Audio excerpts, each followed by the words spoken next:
छत्रपती शिवाजी महाराजांच्या पदस्पर्शाने पावन झालेल्या या भूमीत माझे मन व्यक्त करण्याची संधी मला दिली त्याबद्दल आयोजकांचे खूप खूप आभार.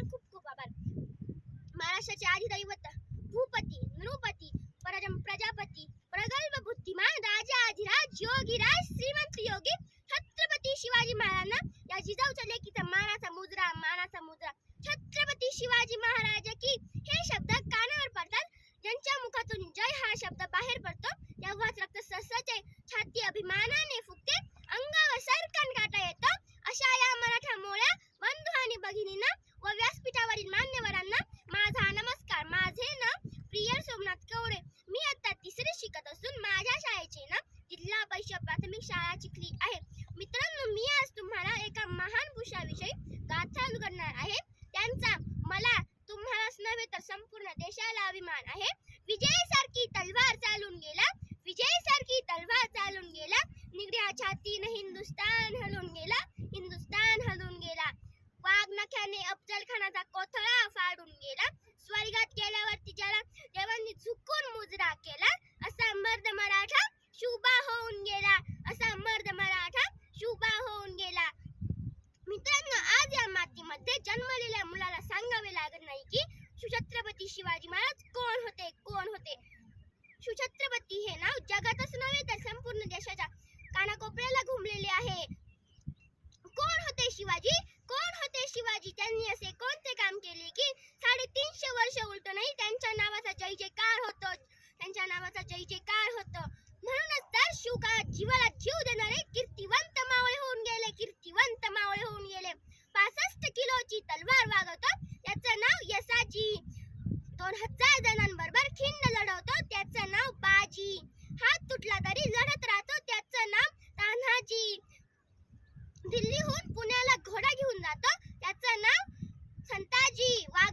वाघाचे दात मोजतो त्याचं नाव संभाजी.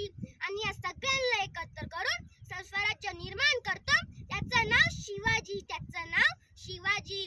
मित्रांनो, आज माझ्या मनाला खंत वाटते की आज आपल्या समाजातील परिस्थिती.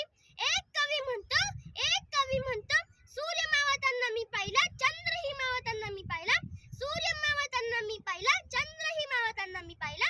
पण आज शिवरायांचा देश मावळताना मी पाहतोय. अहो, शिवरायांचा विचार मावळतोय, शिवरायांचा देश मावळतोय. याला जबाबदार कोण? याला जबाबदार तुम्ही आम्हीच आहोत. कारण आम्ही पुस्तक वाचत नाही, आम्हाला त्याची गरज वाटत नाही. कारण मोबाईल आला, टीव्ही आला, आम्हाला जगाच्या कानाकोपऱ्याच्या माहिती आम्हाला मिळू लागल्या. पण झालं काय? माहिती मिळू लागल्या कारण तो त्याच्यातली कोणती माहिती आमच्या कामाची, हिताची ते सांगणारं कोणीच उरलेलं नाही. माहिती मिळूनही आम्ही अडाणीच राहिलो कारण आम्ही पुस्तक वाचत नाही, आम्हाला त्याची गरज वाटत नाही. कुठे गेले ते सरसरते रक्त? कुठे गेला तो मावळा जो जीवा शिवासाठी शिवा होऊन मेला? तेव्हा विचार करा मित्रांनो, आपल्याला कशाची गरज आहे? भवानी मातेचं लेकरू मराठाचा राजा होता. चुकला नाही कुणासमोर, मुघलांचा बाप होता.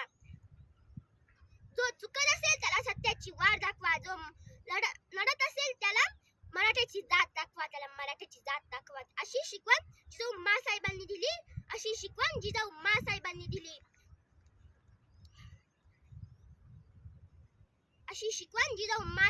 दिली.